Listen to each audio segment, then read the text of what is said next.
Plus, a cruise ship docks with almost 50 people testing positive for COVID. This noon, there are concerns about the response on board that ship. Live, the news on NBC6 starts now. Over the weekend, a Royal Caribbean cruise ship returned to Miami with 48 guests and crew testing positive for COVID-19. The outbreak has led to questions over a cruise line's ability to stop the spread of the virus on ships. Our team coverage continues now with NBC6's Nicole Lauren. She caught up with an attorney who had some concerns about the medical staff on board. Nicole.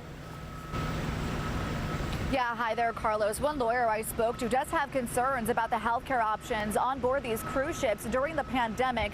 Specifically concerned, though, with the fact that is there enough staff to handle so many passengers on board with COVID cases potentially popping up.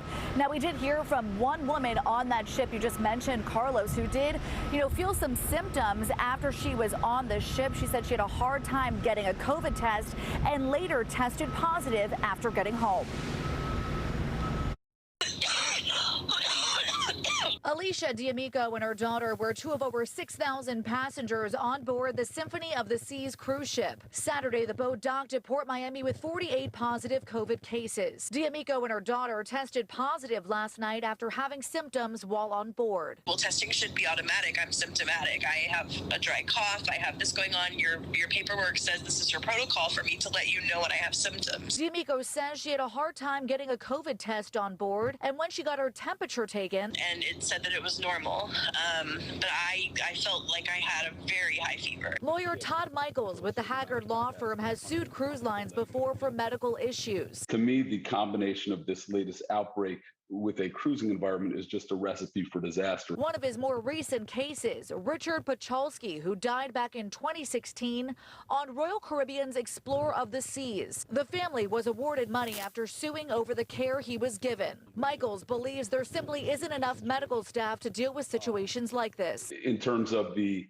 specialists on board, they generally have 2 doctors, oftentimes doctors who are not licensed to practice in the United States, who are providing medical care for 5,000 or 5,500 people. Ultimately, D'Amico tells us she's displeased with how this was handled. He's like, you can just keep wearing your mask like normal and go back to the cruise.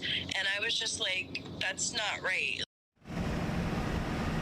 So we did reach out to Royal Caribbean, Carnival, and Norwegian to find out if they increase the amount of doctors and nurses on board to handle a potential COVID outbreaks. Now, I did just hear back from Royal Caribbean just a few minutes ago, and they said they typically have about 2 to 3 doctors on board, 4 to 6 nurses, of course, depending on the size of the cruise ship. As far as Carnival and Norwegian, I still haven't heard back. Now, in the case of D'Amico, Royal Caribbean says they're looking into it.